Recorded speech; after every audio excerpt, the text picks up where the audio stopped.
Well, as everybody will tell you, up-tempo, thought outside the box. He helped me actually after he retired from the high school. He was an assistant with me and always wanted to press and always wanted to get up-tempo. And I'm an up-tempo guy, and he even wanted to go to the next extent, and it was fun. He really did turn Dillon into a basketball town. Brought the 10,000 shot club. I mean, we had every kid in town shooting in my gyms at the high school. Every summer had that going, and really turned it around and really utilized the 3-point line. And I think that's the number one thing that people know about him, and just a good guy and positive, and really made you feel like he treated everybody the same. He was really good. The kids loved him. It's great. I could send him, to talk to the kids individually, and he worked with our guards, and guards was the strength of our team, and it's just amazing. He was an amazing coach, and he knew how to get the most out of his players. He did that at the high school level. He did it here with us at the college level, and there's no way I'm going to find anybody like him. He just always was getting better and always had good suggestions. Obviously, he was a great teacher.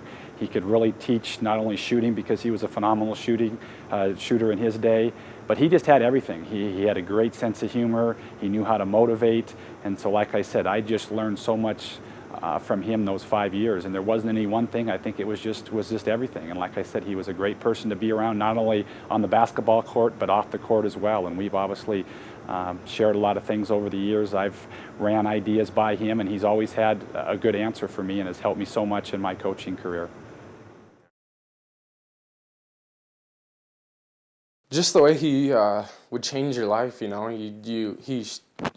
led by example, I think, and just how he was such a great teacher, coach, and just a friend even, to us. So it's such a sad loss, and he's such a great guy, and he changed this whole community, as you could see on the Finny Saturday night we had out here.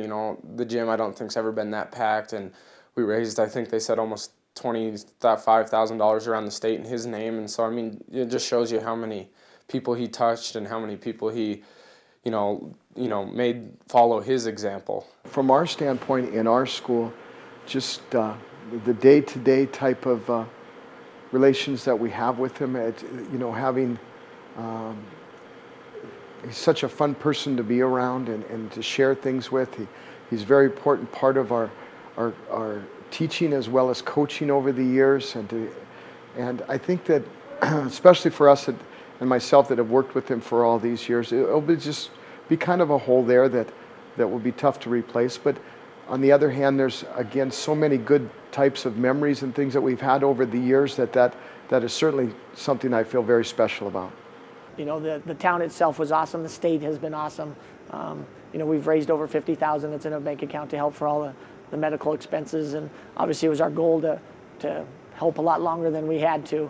But the good part is I think we have enough to where hopefully Tammy and the family won't have to worry about some of that stuff, and that just shows you that's why we love Dillon so much. The community just rallied. We had a Finny Day at the high school, and they were awesome down there. Raised over $23,000 in one night, and then just around the state, the coaching fraternity, if people don't know, is a tight-knit group, and we had 50-50s and bake sales and the gate and just checks coming in from schools that really didn't even have a tie so much to us, but because it's in that coaching fraternity and knowing Finny, the kind of person he was, they all stepped up and wanted to do something.